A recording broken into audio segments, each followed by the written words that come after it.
o ambiente universitário é hostil à religião até hoje. Só não é hostil àquela religião que não incomoda porque é muito pequena. Se a religião tem poder, força social, cultural para incomodar, o ambiente universitário não gosta, a priori crítico, digamos. Agora, eu diria para você que tem duas questões nisso. Nós cristãos que somos convictos porque fizemos um encontro com Cristo, não temos noção de como isso é raro no mundo. Você imagina, você acha que aquilo que aconteceu com você é óbvio, descontado para todos, e que o outro simplesmente não teve a oportunidade, entre aspas, ou pior ainda, não teve a coerência moral, a honestidade para. E não é assim. Eu vou falar duas situações que eu participei.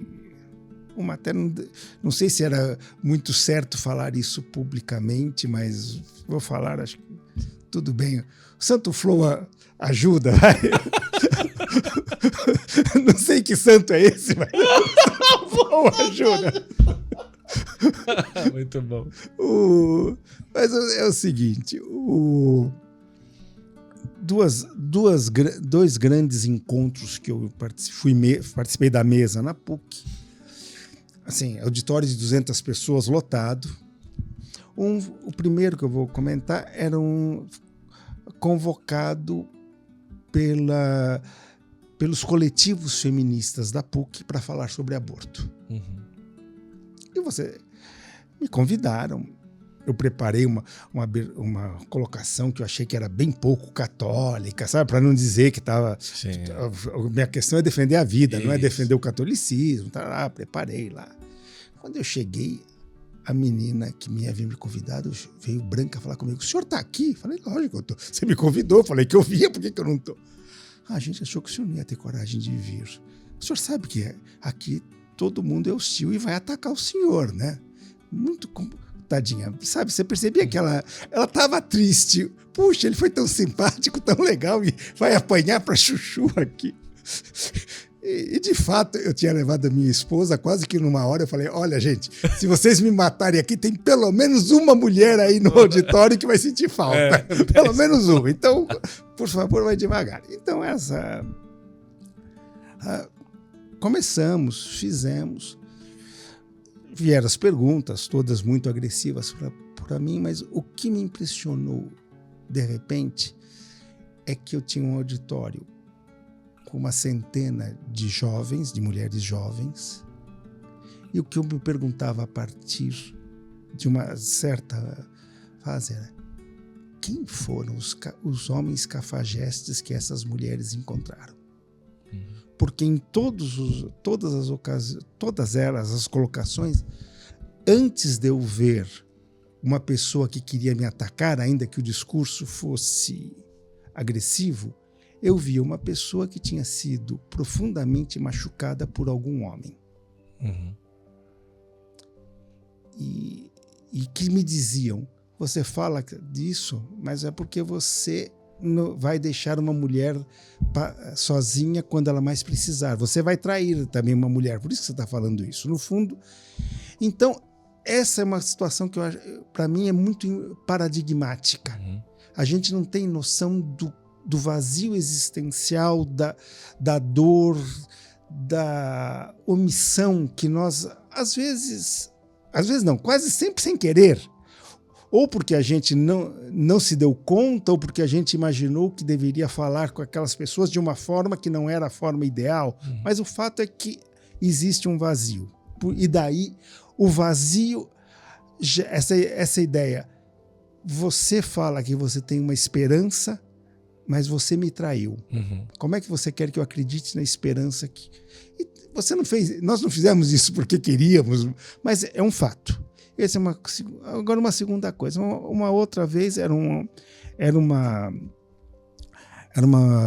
mesa redonda na época que o Bento XVI renunciou, para entender a renúncia do Bento XVI. Eu era aquele que falava para defender a igreja e tinha os outros que falavam para atacar. E o auditório era de professores universitários, aí era de professores universitários e bastante hostil também. E lá pelas tantas eu falei, cometi a besteira, entre aspas, de falar, porque a verdade... Sabe, assim, como você fala, a verdade. Imediatamente o cara levantou a mão, não me deixou nem terminar de falar. Você está usando essa palavra verdade, mas todos nós sabemos que a verdade não existe.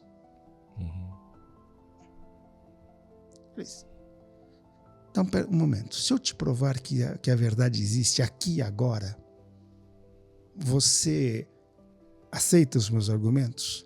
Se você mostrar aqui e agora, eu aceito. Aí tá bom. Vou pedir uma coisa. Por favor, levante a mão nesse auditório a pessoa que não quer ser feliz. É evidente que ninguém levantou a mão. Eu falei, tá vendo? Todos nós queremos ser felizes. Isso é verdade. Aí uma professora mais espertinha, com a graça de Deus, eu diria, porque foi ótima a pergunta dela, eu acho. Ela me disse, mas desculpe, mas depende do que você entende por ser feliz, porque todos queremos ser felizes, mas cada um quer ser feliz do seu jeito.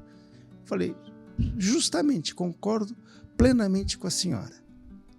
Eis aí mais um motivo para nós caminharmos juntos, entendermos juntos o que nos torna felizes, porque nós dois queremos a mesma coisa e estamos em caminhos diferentes, podemos nos corrigir mutuamente. Aí ela falou, agora sou eu que concordo com o senhor. No final, a coordenadora do evento falou, olha que interessante, a gente é professor universitário, estamos há anos, inclusive grande parte de nós numa universidade católica, e nós nunca tínhamos entendido a Igreja Católica do jeito que nós estamos entendendo hoje. Então eu estou te dizendo isso para dizer, é um ambiente hostil? É um ambiente hostil. Porém, muito dessa hostilidade é fabricada, intencional, maldosa. Sim, tudo isso é verdade. Porém, não sei se você se lembra de um documento do início do cristianismo, a Carta ad Diogineto. Sim, Diogineto. Para quem eventualmente que está nos ouvindo e não conhece, a Carta ad Diogineto é uma carta que nós não sabemos quem escreveu e para quem escreveu, porém era no tempo das perseguições aos cristãos, então é um cristão perseguido que escreve provavelmente para que um nobre romano conheça os cristãos, e ele não pode assinar, porque ele não pode se dizer cristão, e o nobre não pode se apresentar, porque as pessoas não podem saber que ele está interessado no cristianismo. Então é um contexto muito mais terrível do que o nosso brasileiro hoje, certo? E o autor da Carta a Diogineto escreve lá pelas tantas: os cristãos amam o mundo que os odeia. Esse é o seu lugar no mundo, esse é o lugar que Deus lhe deu no mundo, e desse lugar eles não podem se afastar. O nosso lugar é o lugar daqueles que amam o mundo que os odeia. O que eu posso dizer para você do ambiente universitário é que existe muita perseguição. Mas toda vez que eu procurei amar esse ambiente, a resposta que eu tive foi positiva, muito positiva. As pessoas respondem, elas podem não se converter, ou pelo menos não do jeito que nós gostaríamos, mas elas respondem muito positivamente e elas chegam à conclusão: eu posso não acreditar, mas eu reconheço que é bom.